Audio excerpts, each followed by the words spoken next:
Hello, నేను మిస్ఎస్ రావు. Hyderabad central university భూములు 400 ఎకరాలు, అది ప్రభుత్వానికి కాదు అని ఒక వాదన, ప్రభుత్వానిదే అని ప్రభుత్వం చెప్తున్నటువంటి వాదన. దీనికి సంబంధించి హిస్టరీకి వెళ్తే కనుక అక్కడ ఐఎంజీ భూములకి ఈ భూముల్ని 2004 ముందు అంటే 2003 ఆ ప్రాంతంలో కేటాయించారు. ఆ తర్వాత కోర్టు కేసులు అయినాయి. ఆ కోర్టు కేసుల్లో తెలంగాణ ప్రభుత్వం పోరాడింది ఇప్పటి వరకు కూడా, అప్పటి నుంచి ఇప్పటి వరకు పోరాడుతూ వచ్చింది. యాక్చువల్గా రాజశేఖర రెడ్డి ఆ భూముల కేటాయింపులు రద్దు చేశారు. దాని మీద ఐఎంజీ అలాగే బిల్లీరావు వీళ్ళు కోర్టు కేసు వేశారు. దాని మీద ప్రభుత్వం వైపు నుంచి పోరాడుతూ వస్తే కోర్టు ప్రభుత్వానికి ఆ భూములను ఇచ్చింది. ఇది క్లుప్తంగా దాని హిస్టరీ. అయితే ఇప్పుడు అవి హైదరాబాద్ సెంట్రల్ యూనివర్సిటీ భూములు అనేటువంటి వాదనని బీఆర్ఎస్ పార్టీ తీసుకొస్తుంది. దానికి ఆ యూనివర్సిటీకి సంబంధించినటువంటి విద్యార్థుల్ని, ఆ యూనివర్సిటీకి సంబంధించినటువంటి కొంతమంది సిబ్బందిని తీసుకొచ్చి ముందు పెట్టి రేవంత్ రెడ్డి ప్రభుత్వాన్ని నిలదీసేటువంటి ప్రయత్నం చేస్తూ ఉంది బీఆర్ఎస్ పార్టీ. ఈ నేపథ్యంలో అటు ప్రతిపక్షానికి ఇటు అధికార పక్షానికి మధ్య ఒక రకమైనటువంటి భూముల యుద్ధం జరుగుతుంది. ఈ భూముల యుద్ధంలోకి సడన్గా ఎవరు వచ్చారో తెలుసా? టాలీవుడ్ వచ్చింది. టాలీవుడ్కి సంబంధించినటువంటి నటులు ఒక్కొక్కరుగా బయటకు వస్తూ హైదరాబాద్ సెంట్రల్ యూనివర్సిటీ భూముల్ని కాపాడాలి, అక్కడ జింకల్ని, నెమళ్ళని, అలాగే వివిధ రకాల పచ్చదనాన్ని కాపాడాలి అనేటువంటి నినాదం చేస్తూ వీడియోలు పెడుతున్నారు. కొంతమంది ఏమో మద్దతు పలుకుతూ ఉన్నారు. హైదరాబాద్ సెంట్రల్ యూనివర్సిటీ విద్యార్థులకు అలాగే బీఆర్ఎస్ పార్టీకి మద్దతు పలుకుతూ రేవంత్ రెడ్డి గారిని తప్పుపడుతూ ఉన్నారు. రేవంత్ రెడ్డి గారికి వ్యతిరేకంగా పోస్టులు పెడుతూ ఉన్నారు. హైదరాబాద్ యూనివర్సిటీ భూములను కాపాడాలి అనేటువంటి ఒక అభిప్రాయాన్ని వ్యక్తం చేస్తూ టాలీవుడ్ నటులందరూ ఇప్పుడు క్యూ కట్టారు. ఈ పరిణామం ఎందుకు చోటు చేసుకుంది అనే దాని మీద మనం చిన్న విశ్లేషణ చేసుకుంటే కనుక, రేవంత్ రెడ్డి గారు ప్రభుత్వం ఏర్పడిన తర్వాత హైదరాబాద్లో ఉండేటువంటి సినిమా ఇండస్ట్రీ దగ్గర కాలేదు. ఆయన క్యాబినెట్లో ఉండేటువంటి కోమటిరెడ్డి వెంకటరెడ్డి సినిమాటోగ్రఫీ మినిస్టర్గా ఉన్నారు. ఆయన దగ్గరకు కూడా వచ్చి అభినందన తెలపలేదు తొలి రోజుల్లో. ఈ విషయాన్ని డైరెక్ట్గా ఆయనే అసహనం వ్యక్తం చేస్తూ మాట్లాడారు. అప్పుడు కొంతమంది సినిమా పెద్దలు వెళ్ళి ఆయన కలవడం జరిగింది. ముఖ్యమంత్రి రేవంత్ రెడ్డి గారి దగ్గరికి ఆల్మోస్ట్ సినిమా ఇండస్ట్రీ ఎవరు పెద్దలు వెళ్ళిన దాఖలాలు లేవు తొలి రోజుల్లో. ఆ తర్వాత పుష్ప 2 సినిమాకి సంబంధించి ఏం జరిగిందనేది మనకు తెలుసు. ఆ సినిమాకు సంబంధించి తొక్కిసలాట జరగటం, ఆ తొక్కిసలాటలో చనిపోవటం ఒక మహిళ, ఆ మహిళకు సంబంధించినటువంటి బాబు గాయపడటం, ఇవన్నీ జరిగిన తర్వాత అప్పుడు అల్లు అర్జున్ తీసుకెళ్లి జైల్లో పెడితే సినిమాకు సంబంధించిన పెద్దలు రేవంత్ రెడ్డి గారిని కలిసి మధ్య మార్గంగా సినిమా ఇండస్ట్రీకి ఏం కావాలో మేము చేస్తాం, సినిమా ఇండస్ట్రీ పరంగా ఏం కావాలో మేము చేస్తాము అని చెప్పి ప్రభుత్వానికి హామీ ఇచ్చారు. దానికంటే ముందు ముఖ్యమంత్రి హోదాలో రేవంత్ రెడ్డి గారు ఒక పిలుపు ఇచ్చారు.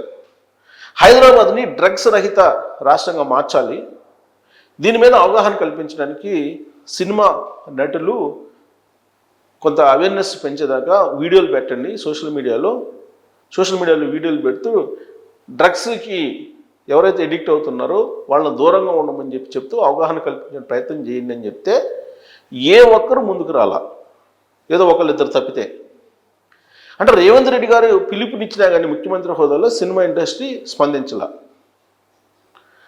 అదే అల్లు అర్జున్ తీసుకెళ్ళి జైల్లో పెడితే అప్పుడు సినిమా ఇండస్ట్రీకి సంబంధించి కొంతమంది పెద్దలు వెళ్ళి కలిసి మధ్య మార్గంగా ప్రభుత్వానికి ఏం కావాలో మేము సహాయం చేస్తాం అని చెప్పి మాట్లాడుకొని, సరే వాళ్ళకి కావాల్సినటువంటి సినిమా షోసు లేదంటే టికెట్ల పెంపు ఇవన్నీ కూడా మాట్లాడుకున్నారు.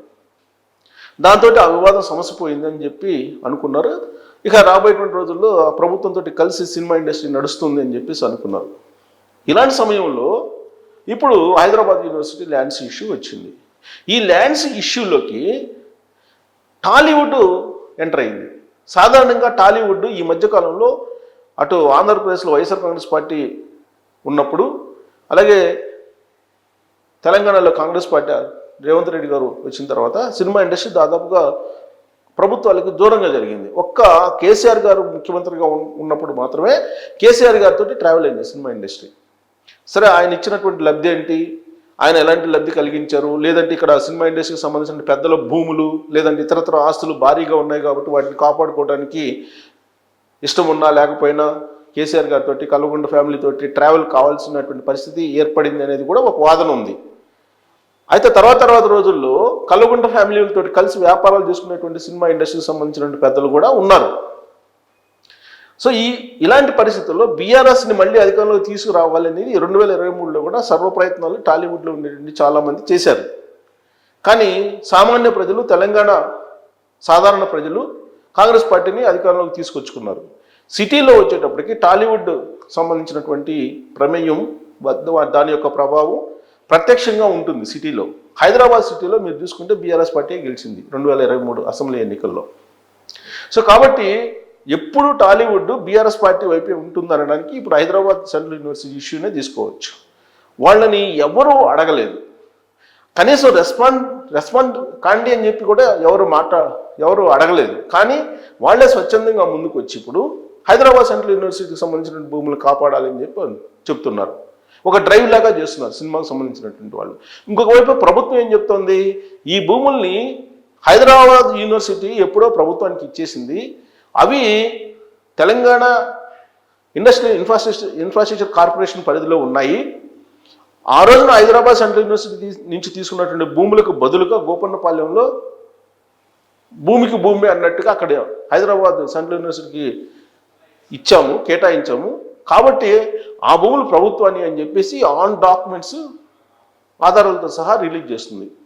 ఇలాంటి పరిస్థితుల్లో కొంతమంది బీఆర్ఎస్ పార్టీకి సంబంధించిన సోషల్ మీడియా వాళ్ళు అక్కడ జింకలు చచ్చిపోతున్నాయి, జింకలు కాల్ చేస్తున్నారు, లేదంటే ప్రొక్లైన్తో కొట్టేస్తున్నారు, లేదంటే నెమ్మళ్ళు తొక్కిస్తున్నారు, ఇలాంటివన్నీ కూడా గ్రాఫిక్స్ చేసి సోషల్ మీడియాలో పెడితే సినిమా ఇండస్ట్రీ వాళ్ళందరూ కూడా పొలోమని చెప్పేసి అదే వాయిస్ని వినిపిస్తూ ముందుకు రావడం అనేది ఇప్పుడు తెలంగాణ ప్రభుత్వానికే అంతుపట్టడం లేదు. దీనికి సంబంధించి కొన్ని పోస్టులు కూడా వైరల్ అవుతున్నాయి. ఆ పోస్టులు ఏంటనేది చూద్దాం. ఇంకో చూడండి, ఆక్షన్ వద్దు ఆక్షన్ కావాలి. టాలీవుడ్లో ఉండే హెచ్యు భూముల వేలంపైన సినీ తారల ఆగ్రహం, సోషల్ మీడియా వేదికగా నిరసన, ట్రెండింగ్లో సేవ్ హెచ్యు హ్యాష్ట్యాగ్. సేవ్ హెచ్యు అని హ్యాష్ట్యాగ్ తోటి ఇదంతా ట్రెండ్ చేస్తున్నారు సినిమా వాళ్ళు. ఇటువంటి దేశంలోనే ప్రతిష్టాత్మక హైదరాబాద్ సెంట్రల్ యూనివర్సిటీకి చెందిన 400 ఎకరాల భూముల వేలం విషయంలో రేవంత్ ప్రభుత్వం అనుసరిస్తున్న దౌర్జన్యపూరిత వైఖరిని పలువురు సినిమా ప్రముఖులు సోషల్ మీడియా వేదికగా ఆక్షేపించారు. వన్యప్రాణుల ఆక్రమణల నడుమ పచ్చటి అడవిని జేసీబీలతో నేలమట్టం చేయడం పట్ల వారు ఆగ్రహం వ్యక్తం చేశారు. Save green lungs of Hyderabad అంటూ సోషల్ మీడియా వేదికగా నినదించారు. వేలానికి వ్యతిరేకంగా ఉద్యమిస్తున్న యూనివర్సిటీ విద్యార్థులకు మద్దతు ప్రకటించారు.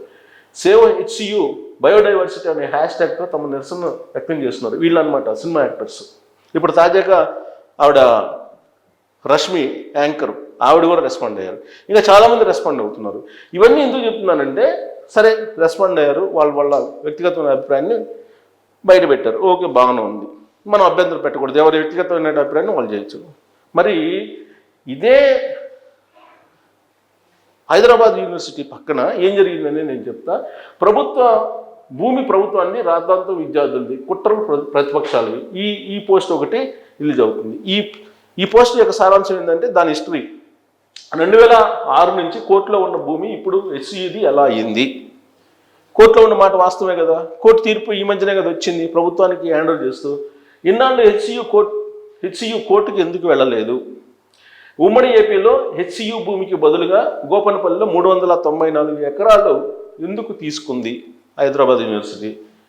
మరి గోపన్నపల్లి సర్వే నెంబర్ 36, 37లోని 397.16 ఎకరాల భూమి హెచ్యుది కాదని ఒప్పుకుంటున్నారా? 18 ఏళ్ళు కోర్టులో ఈ భూమి ఉంటే హెచ్యు మేధావులు విద్యార్థులు ఏం చేశారు? ప్రభుత్వం లాయర్లను పెట్టి విడిపించినటువంటి భూమి మాది అని ఎలా అంటారు? మరి ఐఎంజీ సంస్థ మీద ఒక్కరూ పోరాటం ఎందుకు చేయలేదు? ప్రతిపక్షాల కుట్రలో బలి కావద్దు. 400 ఎకరాల భూమి సర్కారుదే. రోసయ్య, కిరణ్ కుమార్ రెడ్డి, కేసీఆర్ ప్రభుత్వాలు ఇదే వాదన కోర్టులో వినిపించాయి. కేసీఆర్ నియమించినటువంటి లాయర్లను అడిగితే నిజం తెలుస్తుంది. కేటీఆర్ డ్రామాలతో చిన్న విషయానికి పెద్ద రాద్ధాంతం. ఇది పోస్టు. ఈ ప్రశ్నలకి సమాధానం ఉందా ఎవరి దగ్గరైనా సరే? ఎవరి దగ్గర ఉండదు. ఇది నిజం, పచ్చి నిజం. నాకు తెలుసు, నేను సీనియర్ జర్నలిస్ట్గా. ఐఎంజీ భూములు దాని మీద ఏదో చంద్రబాబు నాయుడు గారిని ఆ రోజున తప్పుపడుతూ ఐఎంజీ భూములు కేటాయింపులు కోర్టుకు వెళ్ళినటువంటి వాళ్ళు వీళ్ళంతా. కిరణ్ కుమార్ రెడ్డి, తర్వాత కేసీఆర్, అంతకుముందు రాజశేఖర రెడ్డి, రోసయ్య, వీళ్ళందరూ కోర్టుకు వెళ్ళినటువంటి వాళ్ళు.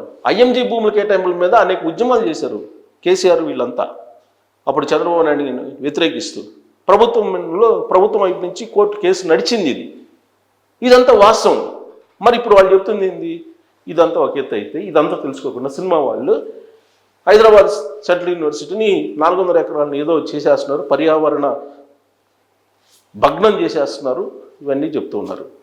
మరి ఇదే హైదరాబాద్ యూనివర్సిటీ పక్కన 50 ఎకరాలు మైహోమ్కి కేటాయించారు కదా. ఈ మైహోమ్కి కేటాయించినప్పుడు ఈ సినిమా యాక్టర్స్, ఈ సినిమా వాళ్ళు, లేదంటే ఈ బీఆర్ఎస్ పార్టీ వాళ్ళు కేటాయించారు కదా అప్పుడు. మరి వీళ్ళు ఏం చేస్తున్నట్టు? ఇప్పుడు ఎందుకు వచ్చినట్టు? ఇది రేవంత్ రెడ్డి గారి మీద వ్యతిరేకతతోటి ఈ టాలీవుడ్ ఎంటర్ అయినట్ట, లేదంటే నిజంగా వీళ్ళకి చిత్తశుద్ధి ఉన్నట్ట, లేదంటే దీని చరిత్ర తెలియక వాళ్ళు వచ్చినట్టు అనుకోవాలా? ఏమనుకోవాలి టాలీవుడ్ని అనే దాని మీద మీరు కామెంట్ చేయొచ్చు. Thank you.